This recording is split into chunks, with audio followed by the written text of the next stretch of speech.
ನೀವು ನೋಡ್ತಿದ್ದೀರಾ ಭಾರತ ಫಸ್ಟ್. ನಾನು frankrausanpereira. ಇದು FRP Explains ಅಂತ. ನಿನ್ನೆ ಒಂದು ಸುದ್ದಿ ನೋಡಿಬಿಟ್ಟು ನನಗೆ ತುಂಬಾ ದುಃಖ ಆಯಿತು.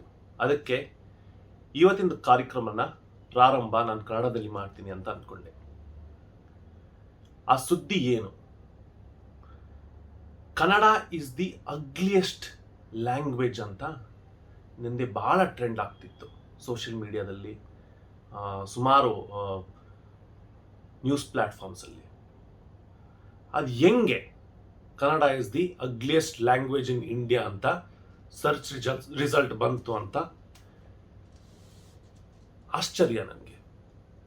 ಹೆಂಗೆ ಸಾಧ್ಯ ಅಂತ. ನಾವು English is the ugliest language ಅಂದಿದ್ರೆ, ಅಥವಾ Urdu is the ugliest language ಅಂದಿದ್ರೆ ಅಷ್ಟೇ ದೇವ್ರೇ ಗತಿ. ಬಗ್ತಿದ್ವಾ ನಾವು? ಅಷ್ಟೇ ನನ್ನ ಪ್ರಶ್ನೆ. For those of you who did not understand what I said, there was a trend on social media a whole of yesterday. Several newspapers reported it as well. And the state of Karnataka was at unease. Why?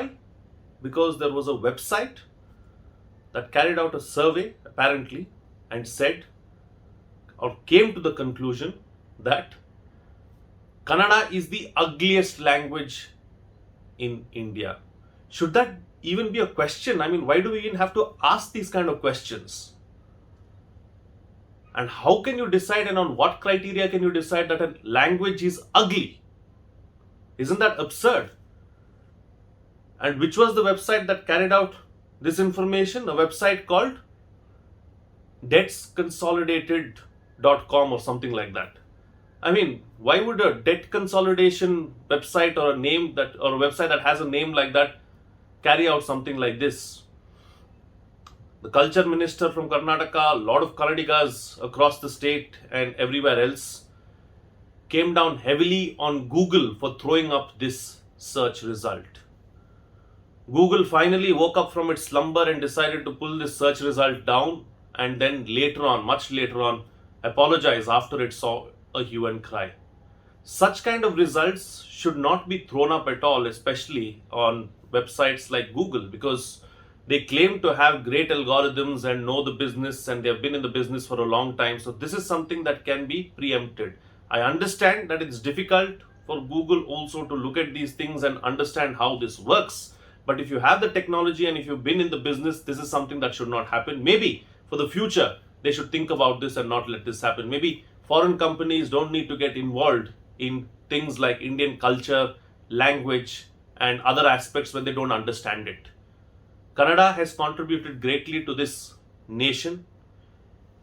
Our great poets have contributed immensely as well. Pampa, Ranna and Honna and so many others. Kannada is a beautiful language. Now, what has happened after this? Some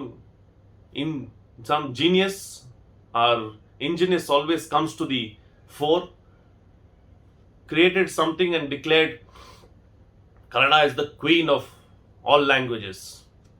This led to another issue. Of course, for the time being, Kannadigas felt very happy, but the Tamilians were hurt. They said Tamil is a classical language, it is such an old language, such a beautiful language. How can you declare Kannada as the queen of all languages? Thus started the issue once again. My only request is, we've seen a lot of violence in the past. Kannada and Tamil and Karnataka and Tamil Nadu have had issues. The issue of the Kaveri river is always on the boil, and we've seen tempers rise on both sides. Thankfully, there was a lockdown kind of situation in Karnataka and in Tamil Nadu, so the situation probably could not go out of hand. I only urge you to not do anything stupid, because it is not worth it at the end of the day. Both languages are equally important. Both languages are a big part of Indian heritage and Indian culture. Let's keep it going. Another point that I want to raise here is, why did the Kannadigas rise up from their slumber only when they saw something like this? Suddenly, things like Great waterfalls of Karnataka, great places of Karnataka started trending.